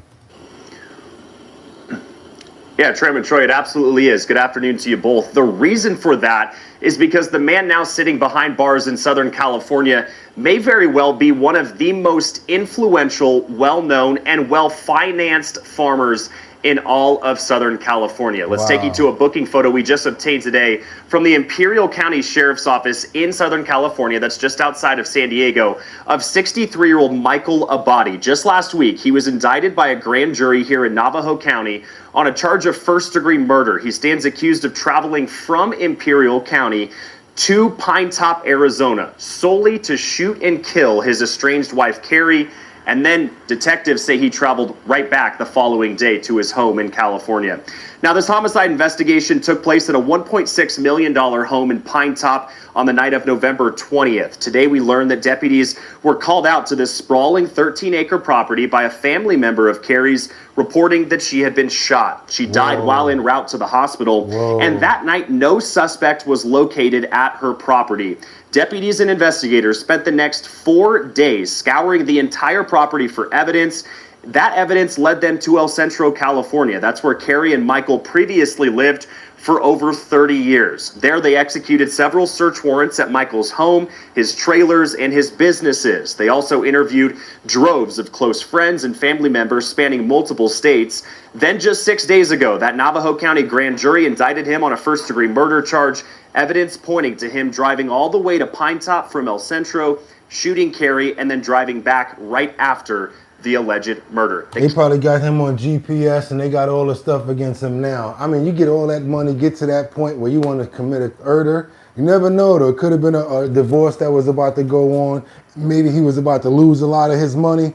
He probably couldn't do it. Lord knows what's going on in this situation, but what are we going to do? We're going to keep on looking into it, finding new information. As the onion peels, we're going to let you guys know what's going on with that story as well. If you like the content, you appreciate the host, the number one suit and the number one chat in YouTube, do your boy a favor and double tap that screen and hit that like. Go ahead and get those numbers up over there. Give me all the money in your pockets. Now I'm just messing with you because I know it's still hard out here for a pimp, especially today, because not only is it New Year's, it's rent day. So don't forget about that.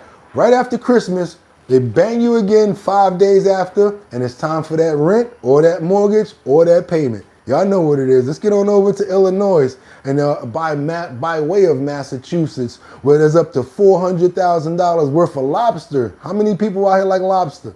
You guys like seafood? Well, guess what? Somebody made away with $400,000 worth of stolen lobster. Let's get it over. Let's get it going, you guys. I don't know how they're going to get it off. I hope they can before it's spoiled, because that seems like a inside job. Let's go, you guys. Let's keep it moving on this one. Into a possible seafood theft, now gaining national attention. The FBI investigating what happened to some $400,000 worth of live lobsters. The shipment was bound for multiple Costco locations across Illinois and Minnesota, and a number of outlets report the company responsible for the delivery says the lobsters were hijacked somewhere between Massachusetts and Illinois. Somebody like this. Y'all got some butter? There's people, some people live, you know how they say high off the hog? They living high off the lobster right now for Christmas, boy. Yeah, what are we having for dinner tonight? Let's have lobster. Who that right there? Sky, thank you so much for the $2 super chat. People will really be scamming everywhere. Love you, HOBL fam. They surely do, y'all. One podcast focused on seafood talks about the value lobsters have. Listen to this. Lobster prices were through the roof. And for hard shells, for example, you weren't going to find wholesale prices coming under about $10 a pound for anything except a cull. But now the tides have turned. So as Barb mentioned, the Canadian season, the biggest lobster fishing areas have kicked off. Canadian hard shells are coming into the U.S. now at about $2 cheaper than last year. So with us now is Amanda Buckles. She's the co-host of the podcast Catch the Current. It's a weekly show providing in-depth insights into global seafood markets. Nice to see you today. Yes, thanks for having me on. I appreciate being here. This is just a I don't mess with those crustaceans and stuff like that myself. I see a lot of people in the chat like, I don't know about that, but I guarantee you make a nice lobster, what they call it in New York, hero. Put the hero with the lobster, with the white sauce, lettuce, and tomatoes, and be like this. I bet y'all eat that right there, right? Or that lobster bisque. You ever hear about lobster bisque? You guys will eat that lobster bisque. I know this place downtown that people used to go crazy in the wintertime to get their lobster bisque right on Park Avenue. My buddy used to go crazy for that. Let's go on over to Miami, you guys. Well, we got this insane moment where this Corvette slams into a house in Florida. This car had to be worth at least about a couple of $100,000. It may have gotten away from the owner, but he's lucky. It's still drivable, if I want to say, and that he didn't hurt himself. You guys check this out. I want you guys to see this. You see this roundabout right there? As you can see, if you don't hit that turn the right way coming over there, right or left, you're gonna have a problem. You're gonna wind up in the grass. Check this situation out right here. I want you guys to see this. Stay looking at that opening right there. And I want to say thank you to Miss Swanza. And she's buying the bridge from them both. Joke. Happy New Year to you, Bugatti. Thank you so much. Everyone stay safe. Last but not least, happy anniversary to Bugatti and HOBL. That's right, you guys. This is our full 1 year anniversary right now, you guys. We have done up to 1 year and we have not missed one day. Let's keep going. Let's go.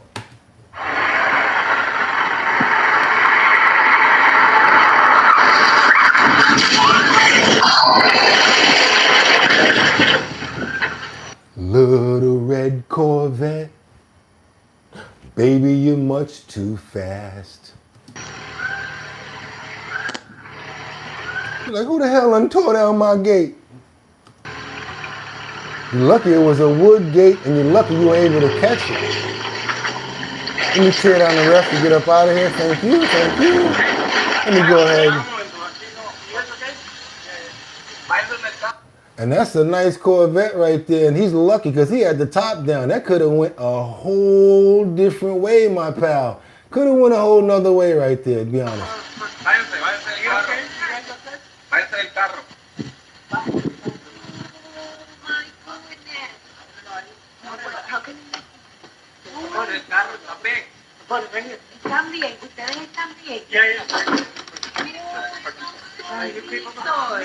Did y'all see that? Did y'all see that? You definitely got some house or some car or some repair work to do on the vet. Probably gonna definitely have to get your insurance people out there. But again, luckily, nobody lost their lives, and it wasn't worse than it could have been. Amen, you guys. Let's get on to Taiwan. We got panic in Taiwan as this restaurant at late night, 6.6 magnitude earthquake. Imagine you sitting there on the first date, like, hey, how you doing? Oh yeah, I'm good. Oh yeah, well, you know, my name is Bugatti. I come from Harlem, you know what I'm saying? Such and such, such and such. I like to rap, I like music, you know. Boom! What the? Yeah, that's gonna be a pretty hard first date right there, right? 6.6 magnitude earthquake goes on. Watch this, you guys. Go ahead and squirt now, close those screens in so you guys can see their reaction.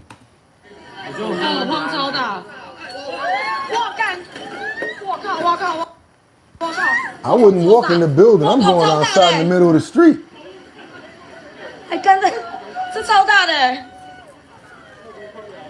You ain't a crook, son. You a shook.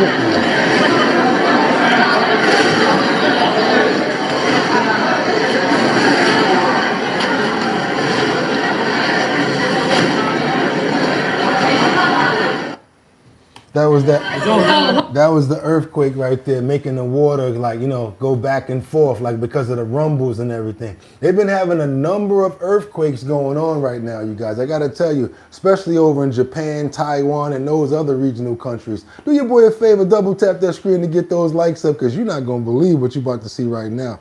I was holding the best for last. Y'all know how I do. We gotta hit you with a banger sometimes and make your stay worth being here. Besides asking you to hit that like button and go ahead and subscribe to the channel and give me all the money in your pockets for this New Year's Eve. Nah, I'm just kidding. Let me show you something. I want you to see a good Samaritan that helped a family from utter from a crash on the highway, on Highway 50. He definitely helped them from utter death. Just gotta say it. Check this out. Thank you for joining us at 6. I'm Cecil Hannibal. Tonight we begin with a story you will only see right here on KCRA 3 News. As a major winter storm moved through our region, many travelers drove through some harsh conditions as they made their way up in higher elevation. KCRA 3's Denza Cortez joins us in studio now with how a Good Samaritan helped prevent a potentially deadly crash. Denza. Cecil, as Northern California saw a major storm roll through the region, many travelers braved dangerous driving conditions both on Interstate 80. Like on the side of a mountain, car is toppled on the side of the edge. There's nothing protecting them at all. And it's snowy on an embankment.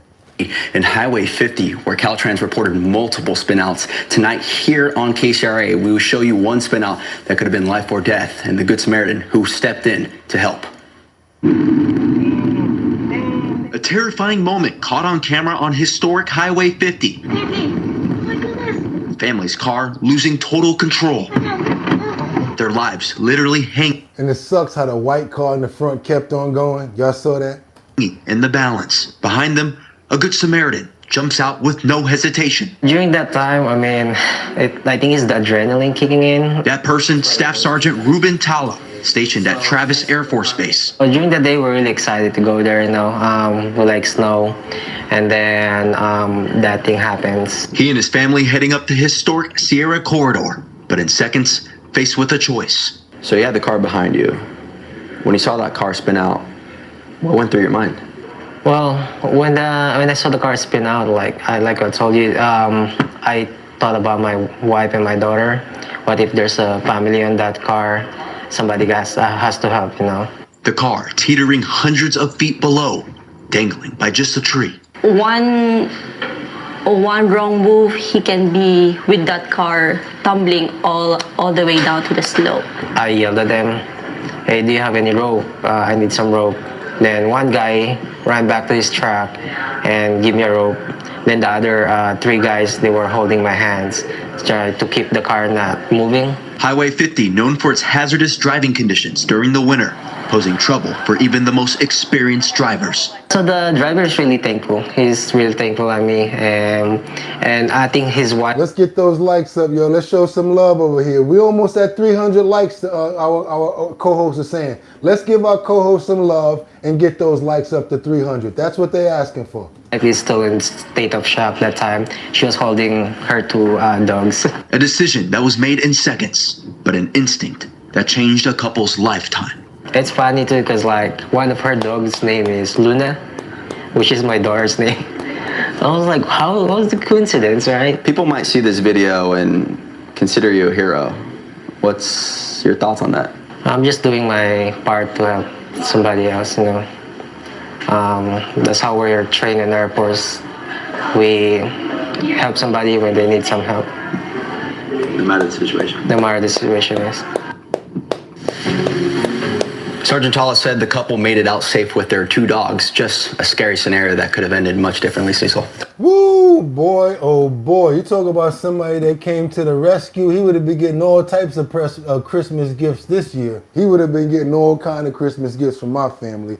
Want to pray for him as well as his family. Luna, the dog, as well as the daughter. Everybody that made it out of that tragic event. And we want to pray for the person that was driving in front and kept on going too. We want to pray for your heart. Amen. Keep on moving forward, you guys, to our bottom line. Our New Year's Eve special. We are 1 year completed of every single day doing our bottom line. That's right, every single day for a year. What?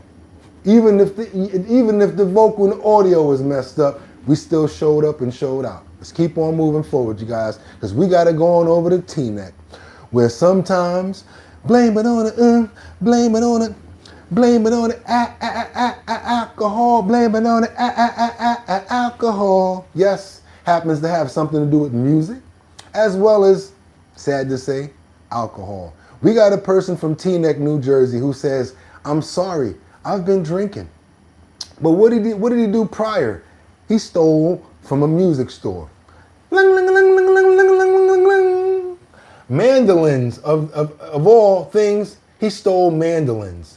Valued at nearly $10,000 have been returned to their rightful owner. The incident was captured on surveillance video, and tonight we are learning more about a note that was left behind by the alleged thief. News 4's Adam Harding is live in Teaneck to explain. Adam? Well, you know, the return of these pricey instruments, certainly music to the ears of workers at this music store, but make no mistake about it, this was a very pricey theft. Those mandolins used to sit right there on these empty hooks on the wall. Nearly $10,000 is how much they were worth. Tonight, police are investigating who took them.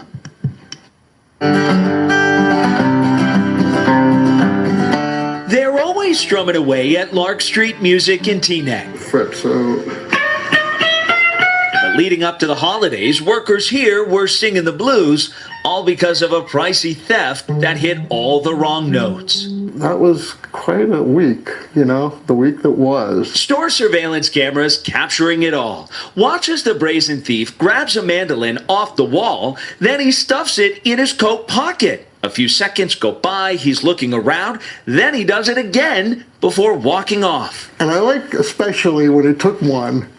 He walked up like, my name is Lenny, and if I ain't got it, there ain't any. You know how Lootin' Lenny, you know who Lootin' Lenny was, right? From Good Times. Y'all don't know what I'm talking about? Look it up.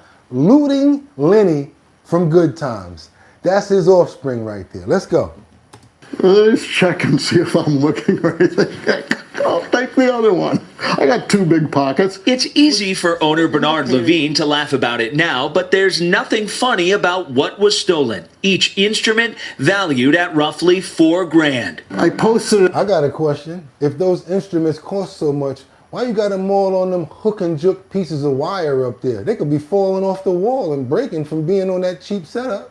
On our Facebook page, and I also addressed it to 7 or 8 friends who are dealers. So he did what any business would do. He posted the video to social media asking for help. It spread.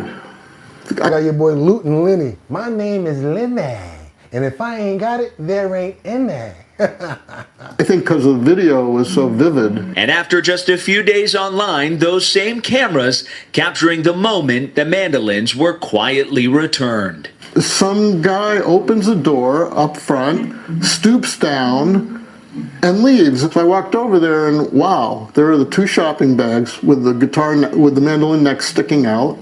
And so I went outside and he's sort of trotting down the street and I'm going, wait a minute, I should talk to him. Lou and Lenny had a heart. So I started running after him and then he started running faster and he started looking backwards to see if Levine tried catching up to the guy, but by then it was too late, so he called police. And this fell off. It was in the bag.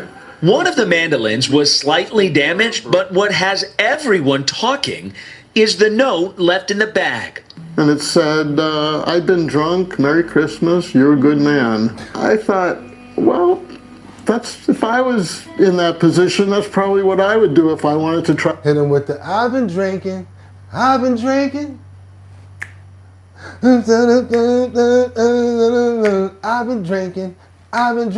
drunk for mandolins. Try to get out of a bad situation, try to make amends. Levine says the guy also gifted him some chocolate, perhaps as a way of saying sorry. Notice how it's some Hanukkah chocolate? Police say it doesn't matter that he returned it. The crime was still committed. Police tonight in Teaneck confirmed they are actively investigating this case, trying to track down the mandolin man. That's right, you guys, the mandolin theft. You guys don't know it, but I think they need to let him go ahead and make it because he did bring them back. Let's be safe. Come on, let's be nice about this. It's the Christmas season. Even this guy right here needs somewhere to stay. You know, when you're living door to door or woods to basements, you know, you just need the bare necessities sometimes. Sometimes you need somewhere to hibernate. Sometimes you just need a buddy. But we're going to go on over to California right now where this one homeowner says, it sounds like I got a dragon living in my basement. That's right, you guys. That bear just won't leave. That bear from California, the one that just won't leave this man's basement. We're all about Ant. Yeah, he's still there, and These eyes need a rest. He wants to take it all in. These eyes deserve better care. From the best. We've been following this story all week. Go to America's Best, where they get you about this one bear. Get better care that works with your insurance. He does not At want to be America's evicted. He's planning on We staying. introduced you to this now famous bear in Altadena, California earlier this month, hiding out in this tiny crawl space under Ken Johnson's home. I think the longer he's there, the more comfortable he's going to be, and this won't end. Now, nearly a month later, Johnson is right. The bear is still there. Johnson even suggesting to a local TV station that he may take legal action against the state, frustrated over the response from wildlife officials. It's terrifying. I have to stop shaking when moments ago. I'm starting to get used to it, but it's... Imagine having to get used to a bear living in your basement. It sounds like a dragon.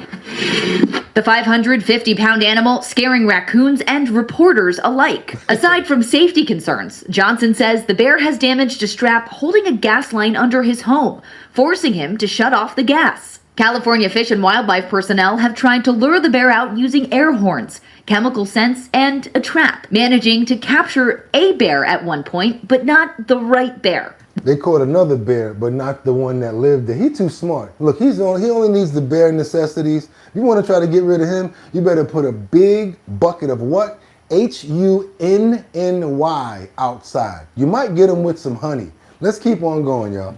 That trap has since been removed, and Johnson was reportedly told by Fish and Wildlife to wait it out until the bear leaves. Johnson now quoted saying, "This has gone on long enough and it's something they should deal with. It's a tagged bear. They've dealt with it before. They chose not to euthanize it, and now it's back." But Fish and Wildlife officials insisting they remain, quote, committed to helping this homeowner and have not indicated otherwise. They're vowing to continue offering advice and support to help that bear find a more suitable habitat. Look, we got some advice for you guys and some support. Johnson says he's had sleepless nights because of the bear, which often wakes him up before sunrise. We introduced... I'm sorry to be laughing at this story. I don't mean to be laughing at the homeowner. But he got him living in his house. It's like, look up there. You live in my house now, right? This is my cave. And it's nice next to the woods and everything like that. And we get up at 5:50 around here, just so you know. Yeah, we don't wait for the sun to come up. We bears. But if y'all trying to make some money, this New Year's Eve, go ahead and hit that link in the description because you'll be able to make up to $440 off of surveys. You guys will make some money and I will make some money too. I can't believe I'm up in here crying, laughing off of this damn bear that done took over this man's house. It's a damn shame after a month. He can't do nothing about it. Swear to God, y'all. Yes. And if you're trying to promote your business, y'all know what y'all do. If you're a lawyer, traveling salesman, might be a lawn doctor, I don't know what you're doing, but you know what I'm going to say, right? Send over your promos to our show. We're almost at 70,000 subscribers. We got the #1 co-host and the #1 chat in YouTube over here. This is Our Bottom Line, and this is how we do it, you guys. It's New Year's Eve. You're trying to get your business out there. Send over your promos to bridgethisllc@gmail.com. That is bridge, like that Brooklyn bridge I had for sale. That's right, bridgethisllc@gmail.com. I'll get your email, and I'll make sure I put your information up in the post notification area. It's got to be 1080 by 1080 in order to make that work. Also, you guys got show suggestions. You got song introductions. You want some 2000s or 1990s songs that you want me to sing? I'm running out of songs. I need your help. That's right. For the new year, we're taking on song suggestions. We're taking on show suggestions. We want you to be a real part of the show. So you can say, hey, I recommended that. Hey, that's the clip that I sent them. That's right, bridgethisllc@gmail.com. We're accepting show suggestions as well as song suggestions, you guys. We want you to be more a part of the show because we could not have gotten this far without you, and I'm being honest with that. When it comes down to putting the suit on, when it comes down to staying more close to the camera, when it comes down to having another off area over there to be able to announce from. You guys, all of these suggestions came from you, so that's right. I give back directly to the people. And that's why we're doing the Show Your Talent Search with your boy BOOGOTTINYC, hosted by Big Drip, Hard Punch, and my DJ, DJ Don Dada, formerly of Black Ink Crew, who is now a DJ, and she's DJing for our show and for our event. You get $250 if you win in Manhattan, Bronx, Brooklyn, Queens, or Staten Island. After we get everybody together, that last group or person will win $1,000. We're going to have locations coming up this new year in Brooklyn, Manhattan, Bronx, Queens, and Staten Island. You guys can't make it. You'll be able to be a part of this talent show and go live. You'll press the button and say, hey, this is my talent. And if you win, boom, $250. After we get everybody together, one person or group will win $1,000. And with that being said, you guys, it is New Year's Eve. You guys, I want you to make it to New Year's. I want you to have a fantastic week. I want you to have a fantastic day. Because guess what? Just like we've been doing, we're going to be here tomorrow and the next day and the next day because we are our bottom line. We have proven it a full calendar year, one around the sun, one around. And I want to thank you guys for being here, for support, for being my backbone, for always holding me down, liberty and justice, for Casey, for Miss Swanza, for Sam Champion with those $1 super chats. That's right, it keeps the ball in the air. Jeffrey Spilker for becoming a mod and for holding me down when it came down to the audio, always being there. For Rebecca Lanyen Bueno, we always pray for you. We love you and you are our sister. We, no matter what, we're always going to be there for you. Chime in some more so that we can know what's going on with you. Can't forget Kendra Walker. Can't forget Dot Focus. Can't forget Luigi. Can't forget my boy Mark Dorfman, who showed up to an actual event just like Casey did. All of you guys, I'm going to let you know, I don't know all of your names, but I'm going to try my best, and I always try to remember each and every one of you because Some of you come every day,